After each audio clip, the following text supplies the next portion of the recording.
নমস্কার বন্ধুরা, আমি সোমাস কিচেনে সকলকে স্বাগত জানাই। আজকে আপনাদের সাথে আরও একটা পিঠের রেসিপি শেয়ার করব। নরম তুলতুলে চালের রসমালাই পিঠে। আমার রেসিপিটি যদি আপনাদের ভালো লেগে থাকে তাহলে লাইক এবং শেয়ার করার অনুরোধ রইল। নতুন বন্ধু যারা আমার চ্যানেলটা এখনো সাবস্ক্রাইব করেননি তারা সাবস্ক্রাইব করে পাশে থাকা বেল আইকনটি একটু প্রেস করে দেবেন। তাহলে আমি যখন নতুন কোনো ভিডিও আপলোড করব আপনাদের কাছে নোটিফিকেশান পৌঁছে যাবে। আর পুরনো বন্ধু যারা আমার চ্যানেলটা সাবস্ক্রাইব করে অলরেডি আমার পাশে আছেন তাদেরকে অসংখ্য ধন্যবাদ। চলুন দেখে নেবেন রেসিপিটা। প্রথমে কড়াইতে 1 কাপ জল গরম বসিয়ে দিয়েছি। জলটা ফুটে গেছে। এবার দিয়ে দেব 1/4 চামচ লবণ, দিয়ে দেবো 2 টেবিল চামচ চিনি,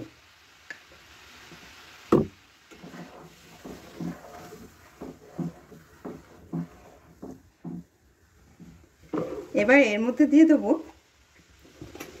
1 চামচ ঘি,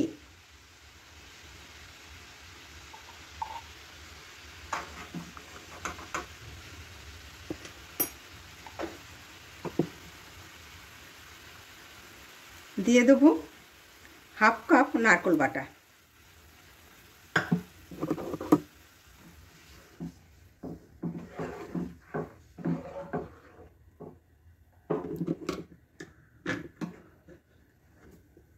খুব ভালো করে মিশিয়ে দিলাম। এবার এর মধ্যে দিয়ে দেবো 1/2 কাপ শুকনো চালের গুঁড়ো,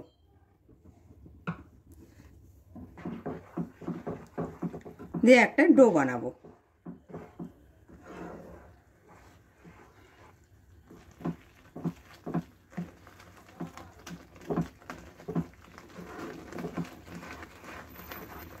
সমানে নাড়তে হবে যেন কোনো ডেলা বেঁধে না থাকে।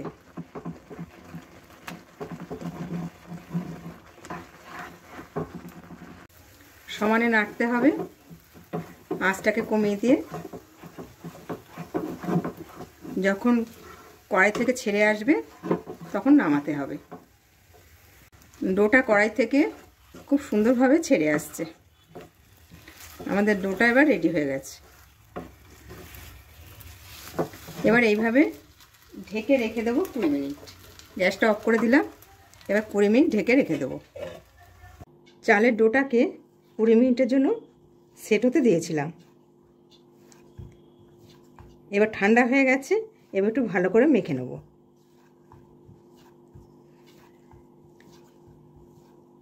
খুব ভালোভাবে মেখে নিলাম।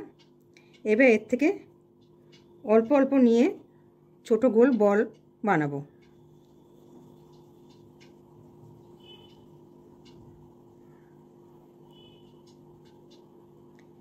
এভাবে মসৃণভাবে বল বানাতে হবে।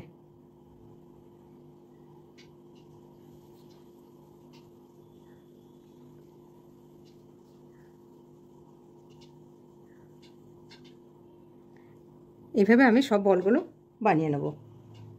আমার বলগুলো সব বানানো হয়ে গেছে।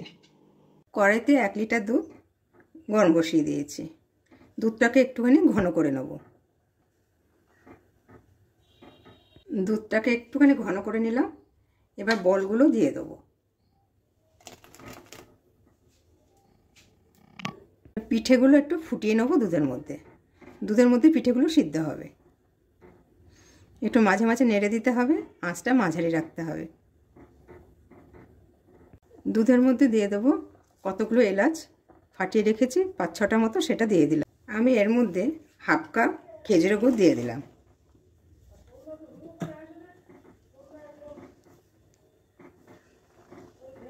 গ্যাসের ফ্লেমটা একটু কমিয়ে দিয়ে একটু সময়ের জন্য ঢেকে দেবো পিঠেগুলো সিদ্ধ হওয়ার জন্য। 7 মিনিট মতো কম আঁচে ঢেকে দিয়েছিলাম। পিঠেগুলো আমার অনেকটাই রেডি হয়ে গেছে। আমার পিঠেটা রেডি হয়ে গেছে।